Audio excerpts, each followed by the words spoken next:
ಎಲ್ರಿಗೂ ನಮಸ್ಕಾರ. SBK Kannada YouTube ಚಾನೆಲ್ಗೆ ನಿಮಗೆಲ್ಲ ಸ್ವಾಗತ. 14 ಮೇ 2021 ಪ್ರಚಲಿತ ವಿದ್ಯಮಾನಗಳನ್ನ ಈ ವಿಡಿಯೋದಲ್ಲಿ ಡಿಸ್ಕಸ್ ಮಾಡೋಣ. ಎಂದಿನಂತೆ 20 ಪ್ರಶ್ನೆಗಳು 10 ಸೆಕೆಂಡ್ ಕಾಲಾವಕಾಶ ಟೆಲಿಗ್ರಾಮ್ ಅಲ್ಲಿ ನಿಮಗೆ PDF ನೋಟ್ ಸಿಗುತ್ತೆ. ಸೊ ರಿವಿಷನ್ ಕ್ವೆಶ್ಚನ್ಸ್ ಅನ್ನ ಇವಾಗ ನೋಡೋದಾದ್ರೆ ನಿನ್ನೆಯ ಪ್ರಮುಖವಾದಂತಹ ಪ್ರಶ್ನೆಗಳನ್ನ ಒಂದ್ಸಲ ನೋಡೋಣ. 2021 ವರ್ಷದ ಲಾರೆನ್ಸ್ ವಿಶ್ವ ಕ್ರೀಡಾಪಟು ಪುರಸ್ಕಾರವನ್ನ ರಫೇಲ್ ನಡಾಲ್ ಗೆದ್ದಿದ್ದಾರೆ. ಇತ್ತೀಚೆಗೆ ಇಂಟರ್ಪೋಲ್ ಅವರು ಸಾಂಸ್ಕೃತಿಕ ಪರಂಪರೆಯನ್ನ ಕಾಪಾಡೋದಕ್ಕೆ ಒಂದು ಅಪ್ಲಿಕೇಶನ್ ಬಿಡುಗಡೆ ಮಾಡಿದರೆ, ಅದು ID ಆರ್ಟ್ ಅಂತ ಅದರ ಹೆಸರಾಗಿರುತ್ತದೆ. ಯಾವ ಶಿಕ್ಷಣ ಮಂಡಳಿ ದೋಸ್ ಫಾರ್ ಲೈಫ್ ಮೊಬೈಲ್ ಅಪ್ಲಿಕೇಶನ್ ಪ್ರಾರಂಭಿಸಿದೆ? CBSE ಅವರು. ಸೋಂಕಿತ ರೋಗಿಗಳನ್ನು ತಮ್ಮ ಮನೆಗಳಿಂದ ಆಸ್ಪತ್ರೆಗೆ ಉಚಿತವಾಗಿ ಸಾಗಿಸೋದಕ್ಕೆ COVID-19 ಆಸ್ಪತ್ರೆ ಸಾರಿಗೆ ಸೇವೆಯನ್ನು ಪ್ರಾರಂಭ ಮಾಡಿದಂತ ರಾಜ್ಯ ಸರ್ಕಾರ ಹರಿಯಾಣ. ರೂಪ್ಸಿ ವಿಮಾನ ನಿಲ್ದಾಣವನ್ನ ಇತ್ತೀಚೆಗೆ ಅಸ್ಸಾಂನಲ್ಲಿ ಪ್ರಾರಂಭ ಮಾಡಲಾಗಿದೆ. 25ನೇ ಬಾರಿಗೆ ಮೌಂಟ್ ಎವರೆಸ್ಟ್ ಅನ್ನ ಏರಿ ಸಾಧನೆ ಮಾಡಿದಂತಹ ಕಾಮಿ ರೀಟಾ ಅವರು ನೇಪಾಳ ದೇಶದವರಾಗಿರ್ತಾರೆ. ಇದಿಷ್ಟು ಪ್ರಮುಖವಾದಂತಹ ಪ್ರಶ್ನೆಗಳು. ನಿನ್ನೆಯ ಈ ಒಂದು ಕ್ವಶನ್ಸ್ಗಳನ್ನ ಇನ್ಸ್ಟಾಗ್ರಾಮ್ ಅಲ್ಲಿ ಪೋಸ್ಟ್ ಮಾಡಿದ್ದೀನಿ, ಫಾಲೋ ಮಾಡಿ, ಅಲ್ಲಿ ನೀವು ಇನ್ಫಾರ್ಮೇಶನ್ಸ್ ಪಡ್ಕೋಬಹುದು. ಮುಂದಿನ ವಾರ ಭಾರತಕ್ಕೆ ಹಲ್ಲಿ ಚಂಡಮಾರುತ ದಾಳಿ. ಸೊ ದೇಶದ ಕೊರೋನಾ ಸಂಕಷ್ಟದಲ್ಲಿರುವಂತಹ ಸಂದರ್ಭದಲ್ಲೇ ಚಂಡಮಾರುತ ದಾಳಿ ಭೀತಿ ಎದುರಾಗಿದೆ ನಮ್ಮ ದೇಶಕ್ಕೆ. ಮುಂದಿನ ಕೆಲವೇ ದಿನಗಳಲ್ಲಿ ಪೂರ್ವ ಮಧ್ಯ ಅರೇಬಿಯಾ ಸಮುದ್ರದಲ್ಲಿ ಚಂಡಮಾರುತ ಉದ್ಭವವಾಗುವ ಸಾಧ್ಯತೆ ಇರೋದ್ರಿಂದ ಮೇ 16ರವರೆಗೆ ಭಾರತದ ಪಶ್ಚಿಮ ಭಾಗದ ಕರಾವಳಿಗೆ ಚಂಡಮಾರುತ ಅಪ್ಪಳಿಸಲಿದೆ ಅಂತ ತಿಳಿಸಿದ್ದಾರೆ. 2021ನೇ ಸಾಲಿನ ಮೊದಲ ಚಂಡಮಾರುತ ಇದಾಗಿರ್ತದೆ. ಇದಕ್ಕೆ ತಾಕ್ಪೆ ಅಂತ ಹೆಸರಿಟ್ಟಿದ್ದಾರೆ. ಮಯನ್ಮಾರ್ ದೇಶದವರು ತಾಕ್ಪೆ ಅಂತ ಹೆಸರಿಟ್ಟಿದ್ದಾರೆ. ಇದರ ಅರ್ಥ ಹಲ್ಲಿ ಅಂತ ಆಗುತ್ತೆ. ಓಕೆನಾ? ಎರಡು ವಿಷಯಗಳು. ತಾಕ್ಪೆ ಅಂತ ಹೆಸರಿಟ್ಟದು ಯಾವ ದೇಶ ಹೆಸರಿಟ್ಟಿದೆ? ಮಯನ್ಮಾರ್ ದೇಶ ಹೆಸರಿಟ್ಟಿದೆ. 2021ನೇ ಸಾಲಿನ ಮೊಟ್ಟ ಮೊದಲ ಚಂಡಮಾರುತ ಇದ್ರು. ಅದರ ಅರ್ಥ ಏನ್ ಬರುತ್ತೆ ಅನ್ನೋದು ನಿಮಗೆ ಗೊತ್ತಿರಬೇಕು. ಕರ್ನಾಟಕ ರಾಜ್ಯದ ಮೊದಲ ಮಹಿಳಾ ಶಿಲ್ಪಿಯಾದ ಕನಕಮೂರ್ತಿ ಅವರು ನಿಧನರಾಗಿರ್ತಾರೆ. ರಾಜ್ಯದ ಮೊದಲ ಮಹಿಳಾ ಶಿಲ್ಪಿ ಎಂಬ ಹೆಗ್ಗಳಿಕೆ ಹೊಂದಿದ್ದಂತಹ ಕನಕಮೂರ್ತಿ ಅವರು ಬೆಂಗಳೂರಿನ MS ರಾಮಯ್ಯ ಆಸ್ಪತ್ರೆಯಲ್ಲಿ ನಿಧನರಾಗಿರ್ತಾರೆ. ಬೆಂಗಳೂರು ನಗರದ ಬಾಣಸವಾಡಿಯಲ್ಲಿರ್ತಕ್ಕಂಥ 11 ಅಡಿ ಎತ್ತರದ ಆಂಜನೇಯ ವಿಗ್ರಹ ಸಹ ಕನಕಮೂರ್ತಿ ಅವರ ಕೈಚಳಕಕ್ಕೆ ಒಂದು ಸಾಕ್ಷಿ ಅಂತ ಹೇಳ್ಬೋದು. ಇವರಿಗೆ ರಾಜ್ಯೋತ್ಸವ ಪುರಸ್ಕಾರ, ಶಿಲ್ಪಕಲಾ ಅಕಾಡೆಮಿ ಪ್ರಶಸ್ತಿ, ಸುವರ್ಣ ಕರ್ನಾಟಕ ಪ್ರಶಸ್ತಿ ಸೇರಿದಂತೆ ಹಲವಾರು ಗೌರವಗಳು ಸಿಕ್ಕಿರ್ತವೆ. ಮಾರ್ಟಿನ್ ಗ್ರಿಫಿತ್ಸ್ ಅವರು ವಿಶ್ವಸಂಸ್ಥೆಯ ಹ್ಯುಮ್ಯಾನಿಟೇರಿಯನ್ನ ನೂತನ ಮುಖ್ಯಸ್ಥರಾಗಿ ಆಯ್ಕೆಯಾಗಿರ್ತಾರೆ. ಹಿರಿಯ ಬ್ರಿಟಿಷ್ ರಾಜತಾಂತ್ರಿಕ ಮಾರ್ಟಿನ್ ಗ್ರಿಫಿತ್ಸ್ ಅವರನ್ನ 5 ವರ್ಷಗಳ ಅವಧಿಗೆ ವಿಶ್ವ ಮಾನವೀಯ ವ್ಯವಹಾರಗಳ ಸಮನ್ವಯದ ಕಚೇರಿಯ ನೂತನ ಮುಖ್ಯಸ್ಥರನ್ನಾಗಿ ನೇಮಕ ಮಾಡಲಾಗಿದೆ. ಕೋಆರ್ಡಿನೇಷನ್ ಆಫ್ ಹ್ಯುಮ್ಯಾನಿಟೇರಿಯನ್ ಅಫೇರ್ಸ್ ಅಂತ ಕರಿತೀವಿ, OCHA ಅಂತ. ಓಕೆನಾ? ಇದು 91ನೇ ಇಸ್ವಿಯಲ್ಲಿ ಸ್ಥಾಪನೆ ಆಗುತ್ತೆ. ಅಮೆರಿಕಾದ ನ್ಯೂಯಾರ್ಕ್ ನಲ್ಲಿ ಇದರ ಕೇಂದ್ರ ಕಚೇರಿ ಇದೆ ಮತ್ತು ಟರ್ಕಿ ದೇಶದ ಇಸ್ತಾಂಬುಲ್ನಲ್ಲೂ ಕೂಡ ಇದರ ಕೇಂದ್ರ ಕಚೇರಿ ಕಂಡು ಬರುತ್ತೆ.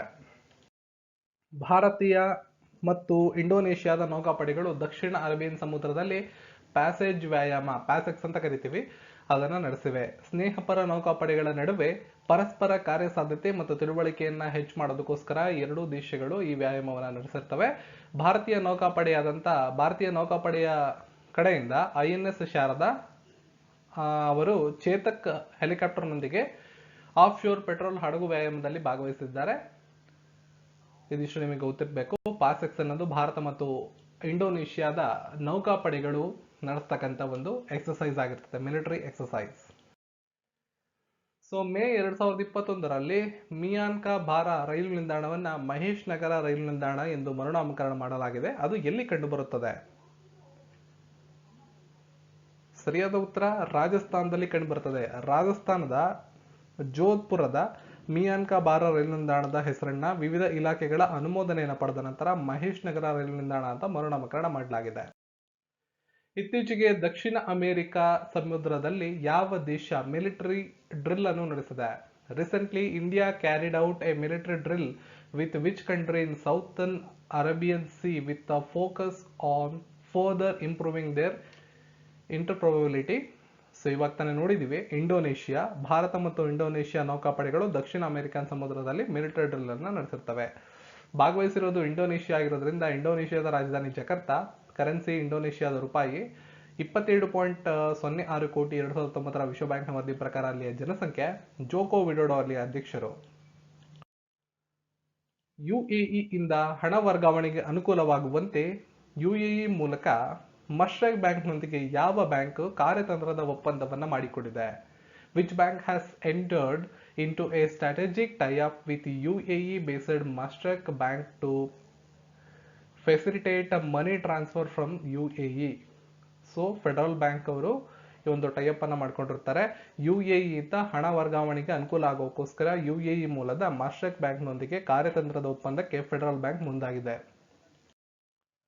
ಯಾವ ಕಂಪನಿ ತನ್ನ ಮಿನಿ ಆಪ್ ಸ್ಟೋರ್ ನಲ್ಲಿ ವ್ಯಾಕ್ಸಿನೇಷನ್ ಸ್ಲಾಟ್ಗಳ ಲಭ್ಯತೆಯನ್ನ ಪರೀಕ್ಷಿಸಲು ನಾಗರಿಕರಿಗೆ ಸಹಾಯ ಮಾಡಲು ಸಂಯೋಜಿತ ವೇದಿಕೆಯಾದ ಕೋವಿಡ್-19 ಲಸಿಕಾ ಶೋಧಕವನ್ನ ಬಿಡುಗಡೆ ಮಾಡಿದೆ?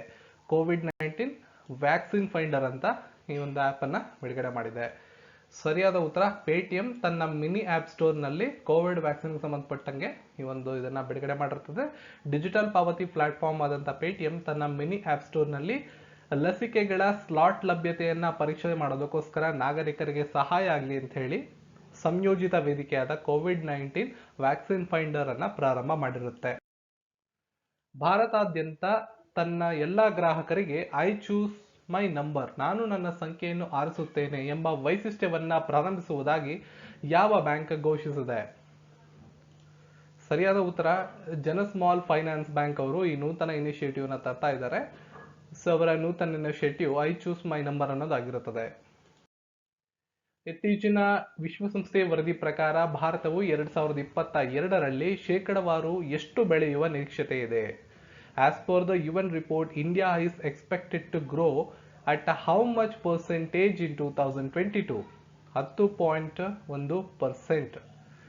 ಭಾರತ 2022ರ ವೇಳೆಗೆ ಶೇಕಡ 10.1ರಷ್ಟು ಏರಿಕೆಯಾಗುವ ಮುನ್ಸೂಚನೆ ಇದೆ, ಬೆಳವಣಿಗೆ ಮುನ್ಸೂಚನೆ ಇದೆ ಅಂತ ವಿಶ್ವಸಂಸ್ಥೆ ತನ್ನ ವರದಿಯಲ್ಲಿ ತಿಳಿಸಿರ್ತದೆ. ಜಪಾನಿನ ದಲ್ಲಾಳಿ ನೊಮುರಾ ಪ್ರಸಕ್ತ 2021-22ರ ಹಣಕಾಸು ವರ್ಷದಲ್ಲಿ ಭಾರತಕ್ಕೆ ತನ್ನ ಜಿಡಿಪಿಯ ಅಂದಾಜನ್ನು ಎಷ್ಟು ಶೇಕಡಕ್ಕೆ ಪರಿಷ್ಕರಿಸಿದೆ? Japanese brokerage Nomura reversed its GDP growth estimated for India for the current year 2021-22 fiscal to how much percentage, ಎಷ್ಟಕ್ಕೆ ಬದಲಾಯಿಸಿದೆ ಅಂದ್ರೆ 10.8%ಗೆ ಬದಲಾಯಿಸಿದೆ. ಈ ಮೊದಲು ಅವರು 12.6% ಅಂತ ಹೇಳಿದ್ರು ಈ ಒಂದು ಫೈನಾನ್ಷಿಯಲ್ ಇಯರ್ ಅಲ್ಲಿ. ಇವಾಗ ಅವರು ಆ ಒಂದು ಅಂಕಿಅಂಶವನ್ನು ಬದಲಾಯಿಸಿ 12.6% ಅಲ್ಲ 10.8% ಆಗಬಹುದು. ಇದಕ್ಕೆ ಪ್ರಮುಖವಾದ ಕಾರಣ ಭಾರತದ ಆರ್ಥಿಕ ಪರಿಸ್ಥಿತಿ ಮೇಲೆ ಲಾಕ್ ಡೌನ್ ನ ಒಂದು ಒತ್ತಡ ಇರಬಹುದು ಅಂತ ಅವರು ಈ ಒಂದು ಅಂಕಿಅಂಶವನ್ನ ಬದಲಾಯಿಸಿರ್ತಾರೆ. ಮೂಡೀಸ್ ಇನ್ವೆಸ್ಟರ್ಸ್ ಸರ್ವಿಸ್ ಪ್ರಸಕ್ತ ಹಣಕಾಸು ವರ್ಷದಲ್ಲಿ ಭಾರತದ ಬೆಳವಣಿಗೆಯ ಮುನ್ಸೂಚನೆಯನ್ನು ಎಷ್ಟು ಶೇಕಡಕ್ಕೆ ಕಡಿತಗೊಳಿಸಿದೆ? ಇವರೆಲ್ಲ ಆಲ್ರೆಡಿ ಒಂದೊಂದ್ಸಲ ಪ್ರಿಡಿಕ್ಟ್ ಮಾಡಿದ್ರು ಎಷ್ಟೆಷ್ಟಾಗತ್ತೆ ಅಂತ. ಒಂದೊಂದು ಸಂಸ್ಥೆ ಕೂಡ ಭಾರತದ ಜಿಡಿಪಿ ಎಷ್ಟೆಷ್ಟಾಗತ್ತೆ ಅಂತ ಪ್ರಿಡಿಕ್ಟ್ ಮಾಡಿದ್ರು. ಇವಾಗ ಆ ಒಂದು ಅಂಕಿಅಂಶಗಳನ್ನ ಬದಲಾದ ಕಾಲಮಾನದಲ್ಲಿ ಹೊಸ ಒಂದು ಅಂಕಿಅಂಶಗಳನ್ನ ಕೊಡ್ತಾ ಇದ್ದಾರೆ ಕರೆಂಟ್ ಫೈನಾನ್ಷಿಯಲ್ ಇಯರ್ ನಲ್ಲಿ. ಓಕೆ, 9.3% ಅಂತ ಇವಾಗ ಅವರು ಹೇಳಿದ್ದಾರೆ. ಇದಕ್ಕೆ ಕಾರಣನ ಕೊರೋನಾದ 2ನೇ ಅಲೆ. ಕೋವಿಡ್-19ನ 2ನೇ ತರಂಗದ ಮಧ್ಯೆ ಅಂದ್ರೆ 2ನೇ ಅಲೆಯ ಪರಿಹಾರ ಚಟುವಟಿಕೆಗಳನ್ನ ಬೆಂಬಲಿಸಲು ಭಾರತಕ್ಕೆ ಮಾನವೀಯ ನೆರವು ನೀಡುವಲ್ಲಿ ಔಷಧದ ಪ್ರಮುಖ ಆಸ್ಟ್ರಾಜೆನೆಕಾ ಎಷ್ಟು ಹಣವನ್ನು ನೀಡುವುದಾಗಿ ವಾಗ್ದಾನ ಮಾಡಿದ್ದಾರೆ? ಸರಿಯಾದಂತ ಉತ್ತರ $2.5 ಲಕ್ಷ ನೆರವನ್ನ ನೀಡುವುದಾಗಿ ಅವರು ವಾಗ್ದಾನವನ್ನ ಮಾಡಿರ್ತಾರೆ. ವಿಶ್ವಾದ್ಯಂತ 2ನೇ ತರಂಗದ ಕೋವಿಡ್-19 ಅಲೆ ವ್ಯಾಪಕವಾಗಿರೋ ಕಾರಣದಿಂದ ಭಾರತವನ್ನ ಬೆಂಬಲಿಸುವಂತ ಸಂದರ್ಭದಲ್ಲಿ ಆ ಒಂದು ಕಾರಣಕ್ಕೋಸ್ಕರ ಸುಮಾರು 1.8 ಕೋಟಿ ರೂಪಾಯಿಗಳ ಪರಿಹಾರವನ್ನ ನೀಡುವುದಾಗಿ ಪ್ರಮುಖ ಡ್ರಗ್ ಕಂಪನಿಯಾದಂತ ಆಸ್ಟ್ರಾಜೆನೆಕಾ ತಿಳಿಸಿರುತ್ತೆ. ಭಾರತದಲ್ಲಿನ ಕೋವಿಡ್-19 ಬಿಕ್ಕಟ್ಟನ್ನ ಪರಿಹರಿಸಲು ಟ್ವಿಟರ್ ಎಷ್ಟು ಮೊತ್ತವನ್ನ ದಾನ ಮಾಡಿದೆ? How much amount was donated by Twitter to help address the COVID-19 crisis in India? ಸರಿಯಾದ ಉತ್ತರ $15 ಮಿಲಿಯನ್ ನ ಟ್ವಿಟರ್ ಅವರು ಭಾರತದ ಕೋವಿಡ್-19 ಪರಿಸ್ಥಿತಿಗೆ ಸುಧಾರಣೆ ಮಾಡೋದಕ್ಕೋಸ್ಕರ ನೀಡಿದ್ದಾರೆ. ಟ್ವಿಟರ್ ಅನ್ನೋದು ಮೈಕ್ರೋ ಬ್ಲಾಗಿಂಗ್ ದೈತ್ಯ ಅಂತ ನಾವು ಕರಿತೀವಿ. ಎಲೆಕ್ಟ್ರಾನಿಕ್ಸ್ ಮತ್ತು ಮಾಹಿತಿ ತಂತ್ರಜ್ಞಾನ ಸಚಿವಾಲಯವು ನಡೆಸುತ್ತಿರುವ ವಿಶೇಷ ಉದ್ದೇಶದ ವಾಹನವಾದ BSE ಗ್ರಾಮೀಣ್ ಇ-ಸ್ಟೋರ್ಸ್ ನಲ್ಲಿ 10% ಪಾಲನ್ನ ಯಾವ ಬ್ಯಾಂಕು ಪಡೆದುಕೊಂಡಿದೆ? ಸರಿಯಾದ ಉತ್ತರ HDFC bank. HDFC bank CSE ಗ್ರಾಮೀಣ ಇ ಸ್ಟೋರ್ನಲ್ಲಿ 10% ಶೇಕಡಾವಾರು ಪಾಲನ್ನ ಎಲೆಕ್ಟ್ರಾನಿಕ್ಸ್ ಮತ್ತು ಮಾಹಿತಿ ತಂತ್ರಜ್ಞಾನ ಸಚಿವಾಲಯ ನಡೆಸ್ತಿರ್ತಕ್ಕಂಥ ವಿಶೇಷ ಉದ್ದೇಶದ ವಾಹನಗಳನ್ನ ಬಹಿರಂಗಪಡಿಸಿದ ಮೊತ್ತಕ್ಕೆ ಪಡೆದುಕೊಂಡಿರುತ್ತದೆ. ಇತ್ತೀಚೆಗೆ wicket keeper batsman J Watling ಅವರು ವಿಶ್ವ ಟೆಸ್ಟ್ ಚಾಂಪಿಯನ್ಶಿಪ್ ನಂತರ ಅಂತಾರಾಷ್ಟ್ರೀಯ ಕ್ರಿಕೆಟ್ನಿಂದ ನಿವೃತ್ತರಾಗುವುದಾಗಿ ಘೋಷಿಸಿದ್ದಾರೆ. ಅವರು ಯಾವ ದೇಶಕ್ಕಾಗಿ ಆಡುತ್ತಾರೆ? ಸರಿಯಾದ ಉತ್ತರ ನ್ಯೂಜಿಲೆಂಡ್. ನ್ಯೂಜಿಲೆಂಡ್ನ wicket keeper batsman J Watling ಅವರು ಮುಂಬರುವ ಇಂಗ್ಲೆಂಡ್ ಪ್ರವಾಸದಲ್ಲಿ ಭಾರತದ ವಿರುದ್ಧ ವಿಶ್ವ ಟೆಸ್ಟ್ ಚಾಂಪಿಯನ್ಶಿಪ್ ಫೈನಲ್ ಸೇರಿದಂತೆ 3 ಟೆಸ್ಟ್ ಪಂದ್ಯಗಳನ್ನು ಆಡಿದ ನಂತರ ಅಂತಾರಾಷ್ಟ್ರೀಯ ಕ್ರಿಕೆಟ್ಗೆ ನಿವೃತ್ತಿ ಘೋಷಣೆ ಮಾಡುವುದಾಗಿ ತಿಳಿಸಿದ್ದಾರೆ.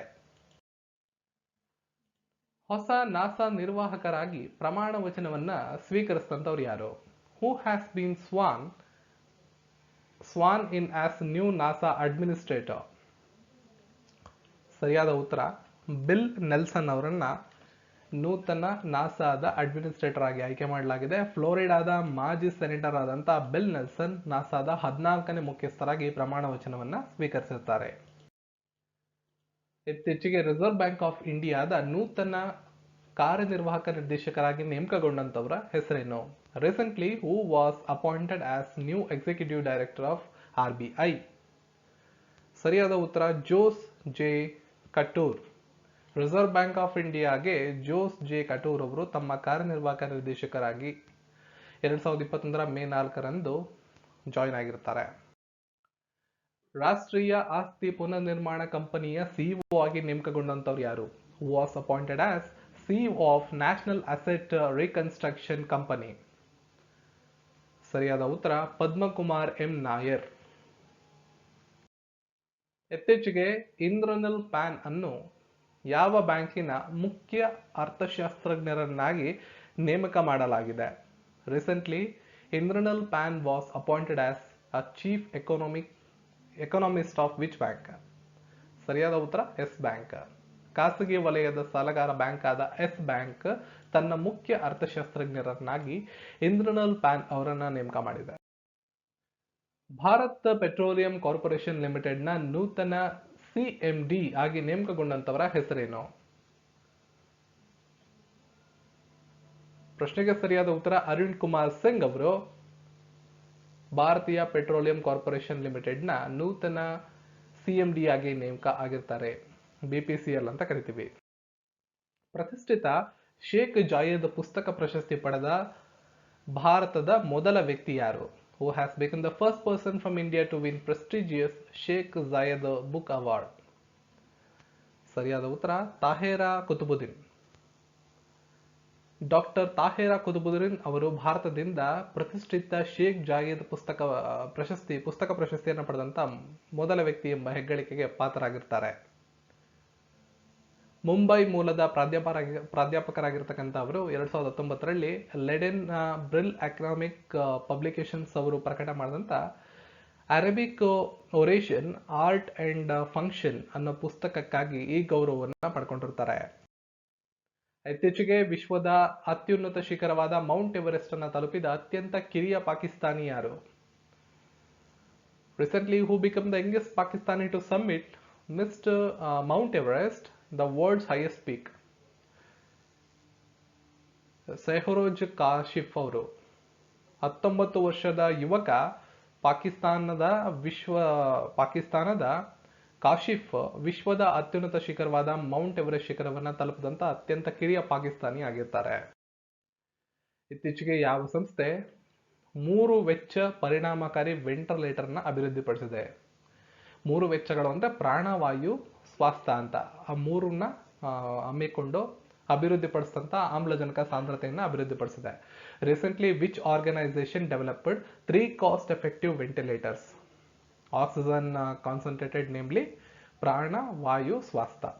3 ಕಾಸ್ಟ್ ಎಫೆಕ್ಟಿವ್ ವೆಂಟಿಲೇಟರ್ಸ್ ಅಂದ್ರೆ ಒಂದು ಪ್ರಾಣ, ವಾಯು, ಸ್ವಾಸ್ಥ್ಯ ಈ 3ನ್ನ ಗಮನದಲ್ಲಿಟ್ಕೊಂಡು ರೆಡಿ ಮಾಡಿರ್ತಕ್ಕಂಥ ವೆಂಟಿಲೇಟರ್ಗಳು. ಹಾಗಿದ್ರೆ ಅವನ್ನ ತಯಾರು ಮಾಡಿದಂಥವರು ಇಸ್ರೋದವರು, ಇಂಡಿಯನ್ ಸ್ಪೇಸ್ ರಿಸರ್ಚ್ ಆರ್ಗನೈಸೇಷನ್. ತಿರುವನಂತಪುರಂನಲ್ಲಿರುವ ಭಾರತೀಯ ಬಾಹ್ಯಾಕಾಶ ಸಂಶೋಧನಾ ಸಂಸ್ಥೆ ಅದೇ ಇಂಡಿಯನ್ ಸ್ಪೇಸ್ ರಿಸರ್ಚ್ ಆರ್ಗನೈಸೇಷನ್ ಈ ಒಂದು ನೂತನವಾದಂತಹ ವೆಂಟಿಲೇಟರ್ನ ಅಭಿವೃದ್ಧಿ ಪಡಿಸಿರುತ್ತೆ. ನೆನ್ನೆ ಪ್ರಶ್ನೆ, ರಾಷ್ಟ್ರೀಯ ತಂತ್ರಜ್ಞಾನ ದಿನ ನ್ಯಾಷನಲ್ ಟೆಕ್ನಾಲಜಿ ಡೇನ ಯಾವಾಗ ಆಚರಣೆ ಮಾಡ್ತೀವಿ ಅಂತ. ಮೇ 11ನೇ ತಾರೀಕು ಪ್ರತಿ ವರ್ಷ ಆಚರಣೆ ಮಾಡ್ತಿದ್ವಿ. ಉತ್ತರ ಕೊಟ್ಟಂತೆಲ್ರಿಗೂ ಧನ್ಯವಾದಗಳು. ಇವತ್ತಿನ ಪ್ರಶ್ನೆ, life in the clock tower valley ಈ ಪುಸ್ತಕದ ಲೇಖಕರು ಯಾರು? Life in the clock tower valley ಪುಸ್ತಕದ ಲೇಖಕರು ಯಾರು? 4 ಆಪ್ಷನ್ಗಳಿವೆ. 4 ಆಪ್ಷನ್ಗಳನ್ನು ಓದ್ಕೊಂಡು ಸರಿಯಾದ ಉತ್ತರವನ್ನು ಈ ವಿಡಿಯೋದ ಕಾಮೆಂಟ್ ಸೆಕ್ಷನ್ ಅಲ್ಲಿ ತಪ್ಪದೆ ಬರೀರಿ. ಈ ಎಲ್ಲ ಮಾಹಿತಿಗಳು ನಿಮಗೆ ಇಷ್ಟ ಆಗಿದ್ರೆ ಈ ವಿಡಿಯೋನ ಲೈಕ್ ಮಾಡಿ, ಚಾನಲ್ನ ಸಬ್ಸ್ಕ್ರೈಬ್ ಮಾಡಿ, ಬೆಲ್ ಐಕನ್ ಕ್ಲಿಕ್ ಮಾಡಿ ಆಲ್ ಅಂತ ಸೆಲೆಕ್ಟ್ ಮಾಡ್ಕೊಳ್ಳಿ. ಈ ವಿಡಿಯೋದ ಎಂಡ್ ಸ್ಕ್ರೀನಲ್ಲಿ ನಿಮಗೆ ಪ್ಲೇ ಲಿಸ್ಟ್ ಕೊಡ್ತೀನಿ. ಪ್ರಚಲಿತ ವಿದ್ಯಮಾನಗಳದ್ದು ಸಪರೇಟ್ ಪ್ಲೇ ಲಿಸ್ಟ್ ಇದೆ ನಮ್ಮದು. ಇವು ಯಾವ್ದಾದ್ರು ವಿಡಿಯೋಗಳನ್ನು ನೋಡಿಲ್ಲ ಅಂದರೆ ಪ್ಲೇ ಲಿಸ್ಟಲ್ಲಿ ಹೋಗಿ ವಿಡಿಯೋಗಳು ನೋಡ್ಕೋಬಹುದು. ಈ ವಿಡಿಯೋದ ಡಿಸ್ಕ್ರಿಪ್ಷನಲ್ಲೂ ಸಿಗುತ್ತೆ. ವಿಡಿಯೋದ ಬಲಭಾಗದಲ್ಲಿ ಐ ಬಟನ್ ಕ್ಲಿಕ್ ಮಾಡಿ, ಅಲ್ಲೂ ಕೂಡ ವಿಡಿಯೋಗಳಿದೆ ನೋಡ್ಬೋದು. ಸೋಷಿಯಲ್ ಮೀಡಿಯಾ ಹ್ಯಾಂಡಲ್ಸ್ ಈ ವಿಡಿಯೋದ ಡಿಸ್ಕ್ರಿಪ್ಷನಲ್ಲಿ ಮತ್ತು ಕಾಮೆಂಟ್ ಸೆಕ್ಷನಲ್ಲಿ ನಿಮಗೆ ಸಿಗುತ್ತೆ. ಸಿಗೋಣ ಮತ್ತೊಂದು ವಿಡಿಯೋ ಒಂದಿಗೆ. ಎಲ್ರಿಗೂ ಧನ್ಯವಾದಗಳು.